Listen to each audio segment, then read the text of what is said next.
este video vamos a discutir el ejemplo 4.7, una aplicación a la industria de seguros. Eh, el estado de un asegurado cambia de año a año en respuesta a su número de reclamaciones hechas. Debido a que los estados bajos corresponden a pólizas más baratas, el estado de un asegurado usualmente disminuirá si no hiciera reclamaciones en el año anterior y aumentará si hace una o más reclamaciones en el año anterior. Ese es el enunciado del problema, pero pues vale la pena discutir un poco el contexto de ese problema. Usualmente las aseguradoras te cobran una prima que depende de qué tan bien lo hayas hecho el año anterior. Hacerlo bien para una aseguradora es no hacerle reclamaciones. Reclamaciones cuando uno dice, estrellé el carro, por favor arréglenmelo. Entonces la aseguradora saca plata, arregla el carro. Pero entonces al año siguiente el seguro ya no te vale 800,000 pesos, sino te vale 2 millones o 3 millones o 1 millón, dependiendo del monto del arreglo. Entonces, si te fuiste de, por ejemplo, pérdida total, el monto del seguro para el próximo carro que compres ya no va a ser de 700,000 pesos o de 600 o de 1 millón, sino seguramente, y dependiendo del carro también, del modelo, etcétera, pues va a ser muchísimo más alto, 2, 3 veces, dependiendo del carro, pues eso puede variar muchísimo, ¿no? Entonces, el punto es que si se hacen reclamaciones a la aseguradora después empieza a cobrar pólizas más altas a la persona que hizo la reclamación. Pero si la persona no hace reclamaciones, entonces mantiene el estado de asegurado de bajo riesgo y entonces no hay que cobrarle tanto, porque a esa persona no se le va a pagar una cantidad desproporcionada para el arreglo de un carro, sino no va a representarle costos al asegurador. Eso es fundamentalmente el sistema bonus-malus. Entonces, por eso nos dicen acá que el estado de un asegurado cambia de año a año en respuesta a su número de reclamaciones hechas. Y en este escenario, pues en esta instancia de la aplicación de cadenas de marco a la industria de seguros, pues se definen fundamentalmente 4 estados: el estado 1, el 2, el 3 y el 4. El estado 1 es un asegurado que no hace reclamaciones, que se porta bien, es un asegurado que no representa un riesgo para la compañía, y el estado 4 es un asegurado que hace demasiadas reclamaciones, que es un asegurado riesgoso que le ha costado a la compañía. Entonces las pólizas asociadas con el estado 4 son más altas que las pólizas asociadas con el estado 1. No hacer reclamaciones pues es bueno, resulta en pólizas más baratas, y hacerlo no es bueno y se refleja en un costo más alto de la póliza para el asegurado. Entonces, a esto se le llama el sistema bonus malus. Bonus malus es porque pues, se clasifica los asegurados en asegurados buenos o asegurados malos. Entonces, fundamentalmente esa es la razón por la cual se le llama bonus malus. Entonces, hay una cantidad que es muy importante en este problema, en este entorno de la aplicación, y es que ese sub IK es el siguiente estado de un asegurado que estaba en estado I el año anterior y que hizo un total de K reclamaciones. K reclamaciones el año anterior, ¿sí? Ese sub IK. Y es el estado del año pasado haciendo K reclamaciones. Entonces esta cantidad refleja en qué estado va a estar el siguiente año. Recordemos que en este ejemplo hay 4 estados: el estado 1, el estado 2, el estado 3 y el estado 4. 1 es un asegurado que se porta bien, que no hace tantas reclamaciones, y 4 pues es un asegurado que ha hecho reclamaciones y no se porta bien, le sale caro a la compañía. Esta persona tiene que pagar más plata por el seguro, una cantidad mucho más alta por el seguro, mientras que esta persona paga una cantidad de dinero mucho más baja. Entonces todo depende de esta cantidad, de cuántas reclamaciones haga el asegurado el año anterior. Y eso se representa con S sub IK. Entonces, recordemos, repitamos, S sub IK es el estado en el que va a estar un asegurado el siguiente año, si este año estuvo en este estado e hizo K reclamaciones. Dicho eso, pues se supone que el número de reclamaciones anuales hechas por una persona en particular es una variable aleatoria de tipo Poisson con parámetro lambda. Entonces los estados sucesivos de ese asegurado constituyen una cadena de Markov con estas probabilidades de transición de estados. Estas probabilidades de transición de estados pues se ven muy áridas, es una fórmula que se ve bastante compleja.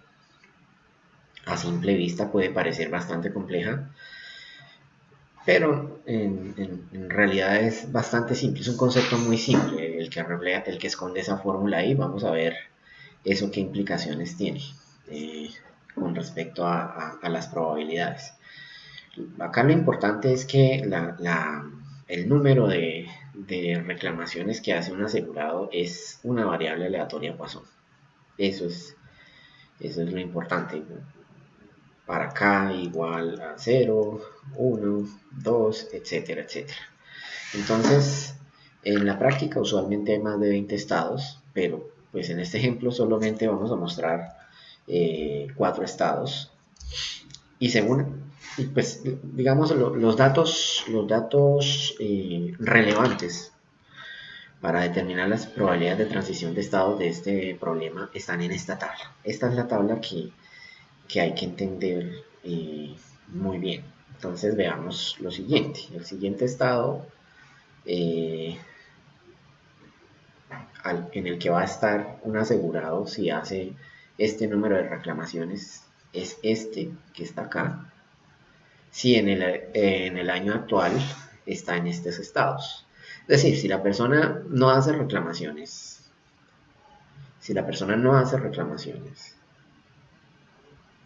y está en este año en el estado 3, el siguiente año va a estar en el estado 2.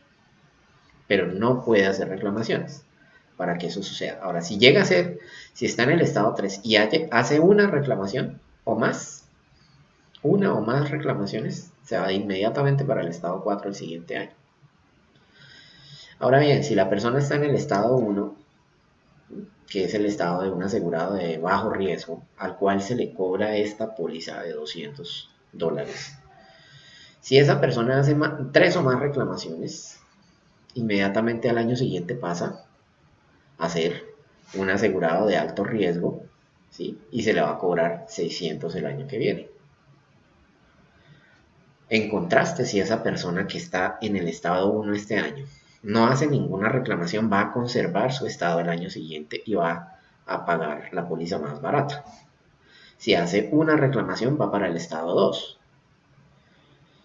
En el estado 2 la póliza vale 250. Entonces supongamos que hace una reclamación, el siguiente año está en el estado 2. Ahora, estando en el estado 2, supongamos que ese asegurado durante ese año hizo 0 reclamaciones. Eso quiere decir que al siguiente año va a estar en el estado 1. Entonces, si lo viéramos en una línea de tiempo, sería algo más o menos así. Digamos, este es el año 0, ¿sí? El año 0, y entonces en este año la persona está en el estado 1. Y supongamos que la persona hizo durante este periodo de tiempo que está acá, hizo una reclamación. Entonces acá va a terminar en el siguiente estado, va a estar en el estado 2, en el siguiente año, perdón. Y entonces va a pagar 250 durante el siguiente año. Supongamos que en este periodo de tiempo la persona hizo 0 reclamaciones. Entonces el tercer año, la póliza del tercer año, va a ser la del estado 1 porque hizo 0 reclamaciones estando en el estado 2. Sí, entonces si hace 0 reclamaciones el siguiente año va a estar en el estado 1. Entonces, pues acá va a estar nuevamente en el estado 1. acá estuvo en el estado 2, hizo 0 reclamaciones, pasó al estado 1. Es decir, la secuencia de valores, la secuencia de los estados en los que estaría ese asegurado sería 1, 2, después otra vez a 1. Si hace 3 reclamaciones, entonces se va para el estado 3.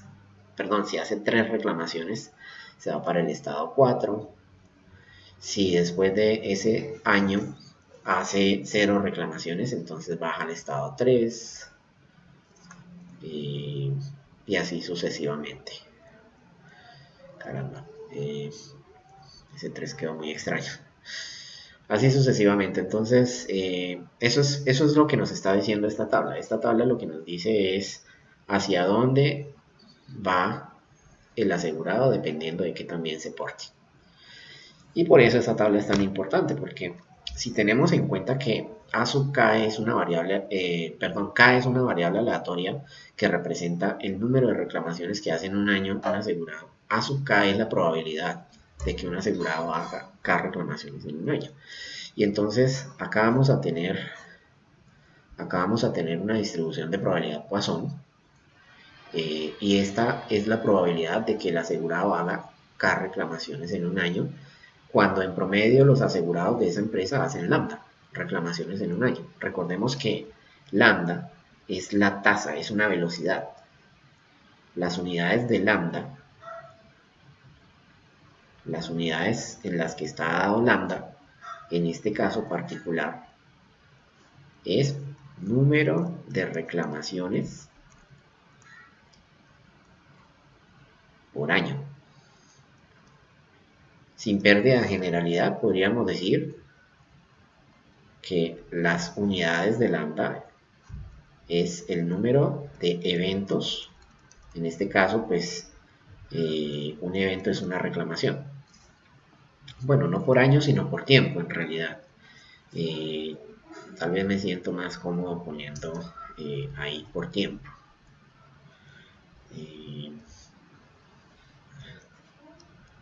Acá no me funciona el borrador porque estoy en PowerPoint. Ok, no hay problema. ¿Sí? Entonces sería eventos por tiempo, por unidad de tiempo. ¿Listo? Entonces,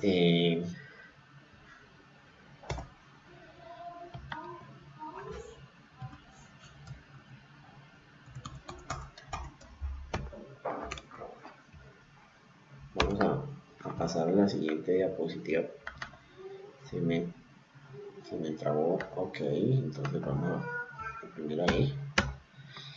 Bien, entonces, dicho eso, pues la matriz de probabilidad de transición de estados de este problema en particular está por esta matriz que tenemos acá. Entonces, ¿qué es lo que quiere decir esa matriz? Este es el estado 1, este es el estado 2, este es el estado 3, y este, por supuesto, es el estado 4, y este es el estado 1, el 2, el 3 y el 4. Entonces, ¿cómo esta matriz refleja el discurso que acabamos de escuchar?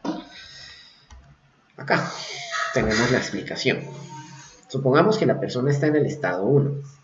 ¿Sí? Si la persona está en el estado 1 y hace 0 reclamaciones, vuelve el siguiente año a estar en el estado 1. Es decir, la probabilidad de que la persona vaya del estado 1 al estado 1 el siguiente año es la probabilidad de que suceda esto, 0 reclamaciones. Y si el número de reclamaciones es una variable aleatoria Poisson, entonces K es igual a 0. Entonces, por eso acá aparece que la probabilidad de ir de 1 a 1 es A sub 0, que es la probabilidad de hacer 0 reclamaciones. Veamos otro ejemplo. Si la persona está en el estado 3, y hace 0 reclamaciones, entonces va al estado 2. Observen que estando en el estado 3, la persona hace 0 reclamaciones, entonces la probabilidad de que haga 0 reclamaciones es A sub 0. Termina el siguiente año en el estado 2. Entonces, eso es ir del estado 3 al estado 2 haciendo 0 reclamaciones. La probabilidad de que eso suceda es A sub 0. Recordemos que A sub k es la matriz de probabilidades de tránsito, perdón, es la probabilidad de hacer k reclamaciones, y eso pues es lambda por e a la menos lambda a la k por e a la menos lambda sobre k factorial para cualquier valor de k igual a 0, 1, 2, etc. Eso es una distribución de Poisson, ¿sí? Veamos un ejemplo adicional. Si ustedes observan, veamos lo que pasa, por ejemplo, en el estado 1 acá, para ir al estado 4. Cuando la persona, estando en el estado 1 el siguiente año, termina en el estado 4. La persona estando en el estado 1 termina en el año... la persona estando este año en el estado 1 va hacia el estado 4 el siguiente año si hace 3 o más reclamaciones. 3 o más es hacer 3 o 4 o 5 o 6 o 7, etcétera, etcétera. Es decir, sería a sub 3 más a sub 4 más a sub 5 más a sub 6 más a sub 7 más etcétera, etcétera. Que es lo mismo que 1 menos a sub 0 más a sub 1 más a sub 2. ¿Sí?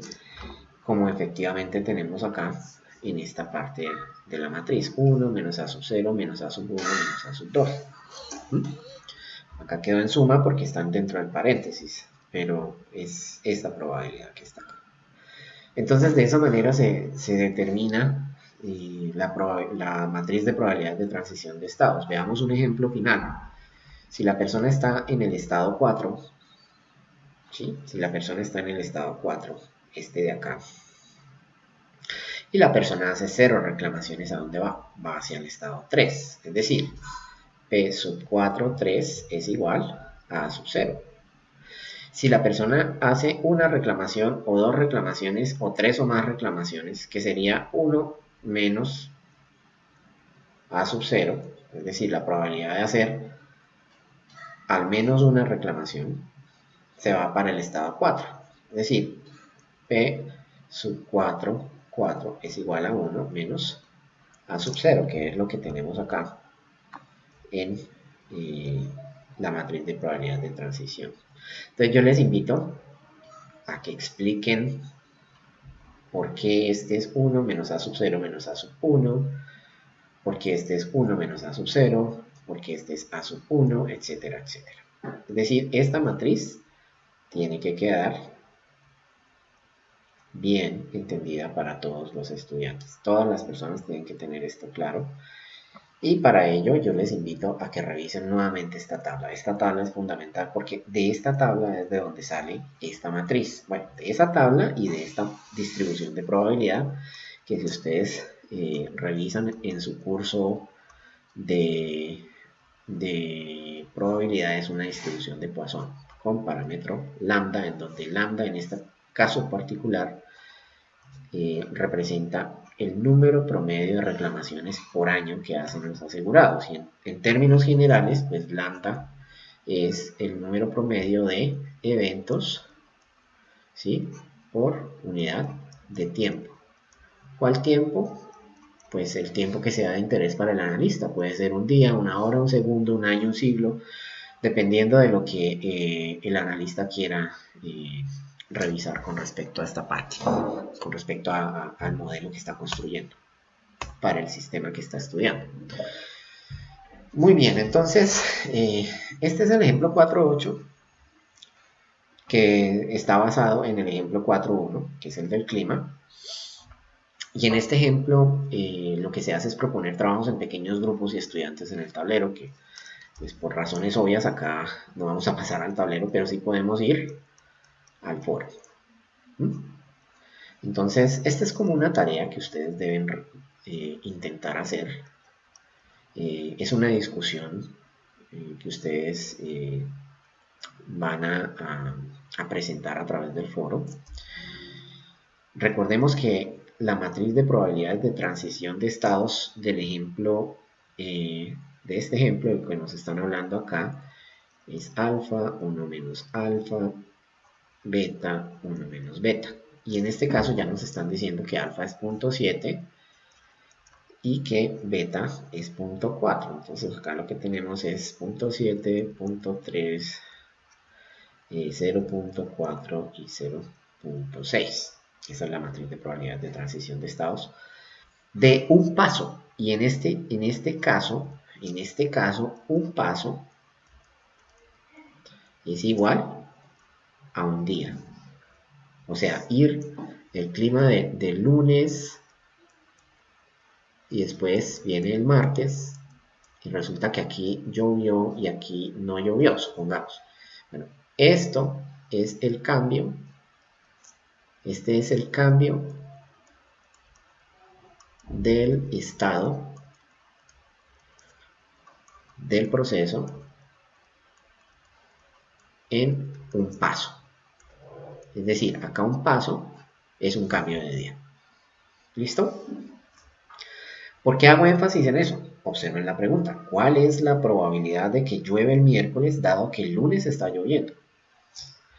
¿Cuál es la probabilidad de que llueve el miércoles dado que el lunes está lloviendo? Y acá yo me voy a ir para mi tablero. Entonces, acá tenemos el lunes, tenemos el martes, el miércoles y no sé, voy a poner acá el jueves como para continuar. Por acá estaba el domingo. El lunes sabemos que está lloviendo. Y la pregunta es, ¿cuál es la probabilidad de que llueve el miércoles dado que el lunes está lloviendo?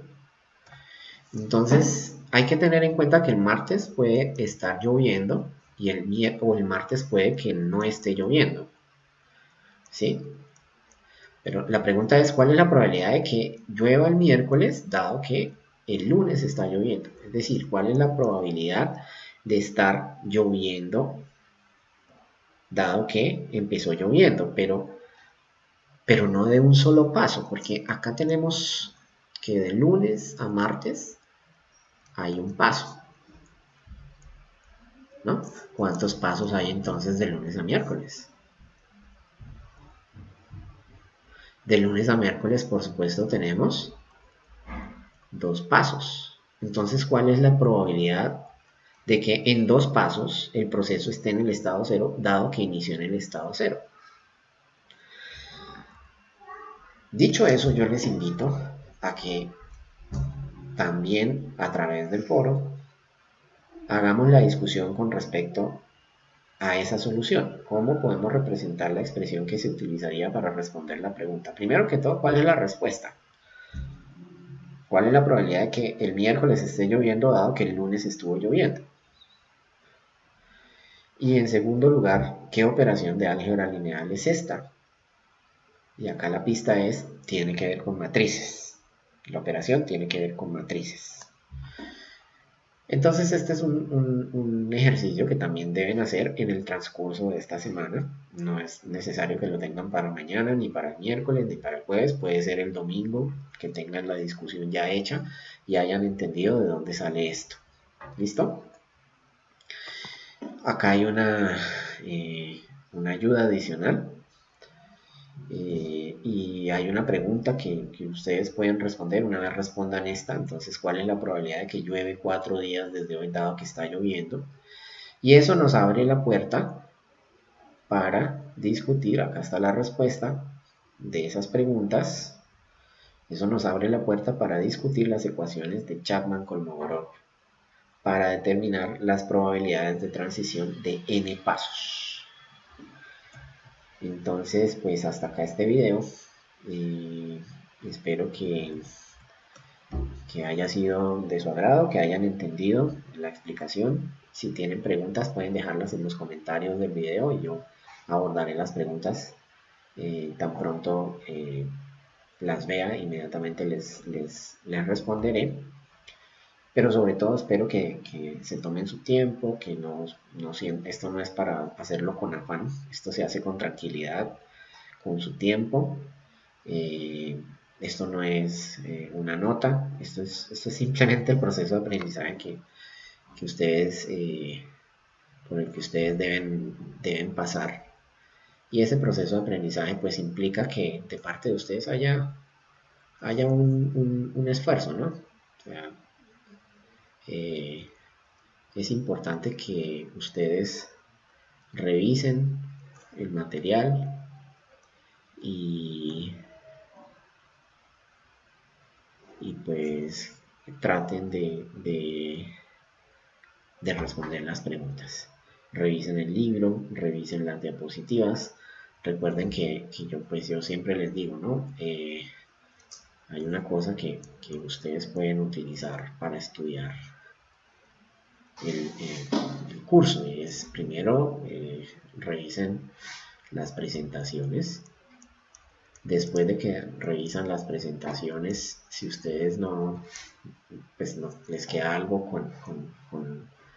con alguna incertidumbre, con dudas, ustedes pueden ir a sus apuntes a ver en el momento de la clase ustedes qué registraron en ese punto del tema. Si después de que pasen de las presentaciones y los apuntes todavía siguen las dudas, entonces ya pueden ir al libro, porque las presentaciones son una síntesis del libro y los apuntes son una síntesis de la clase. Si la síntesis del libro y la síntesis de la clase no son suficientes para despejar la duda, deben ir al libro. Y si después de que ustedes hacen el esfuerzo de revisar el libro, entender el material del libro, todavía siguen con preguntas, no tienen claras las respuestas, entonces vienen y me hacen una consulta. Esto se aprende desde el palco. O sea, ustedes tienen recursos para aprender y los pueden utilizar. Y yo estaré más que feliz respondiendo las preguntas. Así ha sido con los otros estudiantes que me han hecho preguntas.